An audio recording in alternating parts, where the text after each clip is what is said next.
بسم اللہ الرحمن الرحیم. خاتون حضرات، میں ہوں اختر عباس اور آپ سب کو میرا السلام علیکم. مسز اسامہ نے بڑی کمال بات پوچھی ہے. وہ کہتی ہیں کہ میرے میاں بہت سڑو قسم کے ہیں، خاموش رہتے ہیں، اور اس کا نتیجہ یہ ہوا کہ میرے بیٹے بھی ایسے ہی نکلے ہیں. 2 ان کے بیٹے ہیں اور وہ ان کا خیال یہ ہے کہ ان سے بات اگلوانے کے لیے یا بات کہلوانے کے لیے بعض دفعہ تو منتیں کرنی پڑتی ہیں. خاتون حضرات، یہ صرف مسز اسامہ کا معاملہ نہیں ہے، فی زمانہ بہت سارے گھروں میں یہ مسئلہ ہے. پہلے لوگ کہتے تھے ہمارا میاں کم بولتا ہے، کم گو ہے. ہم اسے ایک فیس سیونگ کے لیے ایک بڑا اچھا لفظ بولتے تھے، خاموش طبع ہے. میری بیٹی خاموش طبع ہے، میرا بیٹا خاموش طبع ہے. پر دھیرے دھیرے پتہ چلتا ہے کہ یہ خاموش طبع ہونا انفیکٹ آپ کے تعلقات کو کھا جاتا ہے. خاموش طبع ہونا آپ کے بارے میں لوگوں کے تاثر کو خراب کر دیتا ہے. کچھ لوگ آپ کو متکبر جاننے لگ جاتے ہیں اگر آپ خوبصورت ہوں تو. اگر آپ کی شکل اچھی ہو، خاندان اچھا ہو، اور آپ کسی بھی وجہ سے خاموش طبع ہوں تو لوگ آپ کو متکبر سمجھتے ہیں کہ اس کو تکبر ہے اپنی دولت کا یا اپنے گھر والوں کا، اپنے خاندان کا. ایک وجہ اور بھی ہوتی ہے کہ اگر لڑکا یا لڑکی انڈر کانفیڈنٹ ہو اور اسے اپنی شکل پہ، اپنے علم پہ، اپنے فہم پہ، اپنے خاندان پہ اعتبار نہ ہو، اعتماد نہ ہو، تو وہ لوگوں کو فیس کرنے سے ڈرتا ہے. وہ جو سوچتا ہے کہ میں جو بات کروں گا کہیں چھوٹی نہ ہو، ہلکی نہ ہو، اور میری بات ریپیل نہ ہو جائے، میری بات کی تردید نہ ہو جائے، تو یہ سوچ آہستہ آہستہ اس کو بزدل بنا دیتی ہے، ڈرپوک بنا دیتی ہے. جو لڑکا اور لڑکی بھی بزدل ہوگا، ڈرپوک ہوگا، ڈرے گا، ظاہر ہے کم بولے گا، اور وہ اپنے آپ کو ایک ہولے ہولے کوکون میں بند کرتا جائے گا. جب اس کی شادی ہوتی ہے تو وہ لڑکی بیچاری ماری جاتی ہے. اب اس کی خواہش ہوتی ہے کہ یہ بولے، بات کرے. سارے میاں شروع میں خوب باتیں کرتے ہیں اور یہ صاحب ہیں کہ بول کے راضی نہیں ہیں، بول کے نہیں دیتے. اب وہ بیچارہ اپنی برسوں کی عادت کی وجہ سے مجبور ہوتا ہے. ایسے لڑکوں کی مائیں بھی ان سے بہت تنگ ہوتی ہیں کہ وہ کیوں نہیں بات کرتے. وہ ادھر کی بات ادھر بھی نہیں کرتے، ادھر کی ادھر بھی نہیں کرتے، وہ تو دل کی بات بھی نہیں کرتے. ان کے بارے میں ہمارے ہاں جو علم کے سیانے ہیں وہ جو کہتے ہیں کہ خاموش طبع لوگ اپنا گوشت خود کھاتے رہتے ہیں. وہ جب کسی بات پہ ڈپریس ہوتے ہیں، جب کسی بات سے ڈرتے ہیں، خوفزدہ ہوتے ہیں، تو اپنے دوستوں سے اس کا تذکرہ نہیں کرتے. ان کا کوئی دوست اول تو ہوتا ہی نہیں ہے، چونکہ خاموش آدمی جو رہے، کوئی اس سے کیسے بات کرے، کوئی اس سے کیسے ریلیٹ کرے، کوئی اس سے کیسے لنک کرے.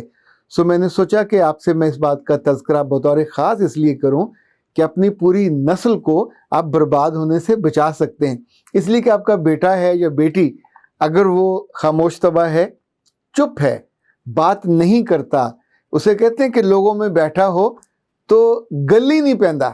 یعنی میں نے ایسے لڑکے اور لڑکیوں کی شکایتیں ان کے سسرال سے سنی ہیں کہ باقی تو ٹھیک ہے، کماتا بھی ٹھیک ہے، پڑھائی بھی ٹھیک ہے، لیکن جب انسانوں میں بیٹھتا ہے، رشتہ داروں میں بیٹھتا ہے، ساس سسر کے ساتھ بیٹھتا ہے تو گلی نہیں پہندا. یا آسمان کو دیکھتا ہے، یا صوفے کو دیکھتا ہے، یا ٹیبل کو دیکھتا ہے. بہت ہوا تو پھر اپنا موبائل دیکھ لیا.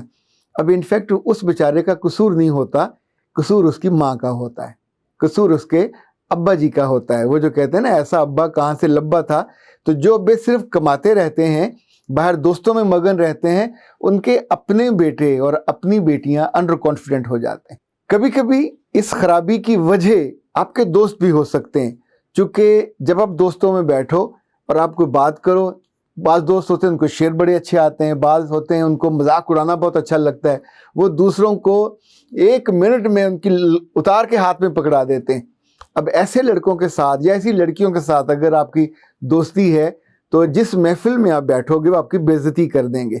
انفیکٹ جب بھی آپ ڈس رسپیکٹ ہوتے ہو یا ڈس گریس ہوتے ہو تو ساتھ ہی آپ کا جو سیلف اسٹیم ہے وہ سکڑنے لگتا ہے.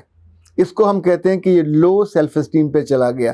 جو بھی لو سیلف اسٹیم پہ جائے گا اس کے اندر اس کی خودی بھی، خودداری بھی، اس کا جو حوصلہ ہے، اس کا جو اعتبار ہے، اس کا جو اعتماد ہے، ایون انسانوں کے بارے میں اس کا جو گمان ہے، ہر چیز بدل جائے گی.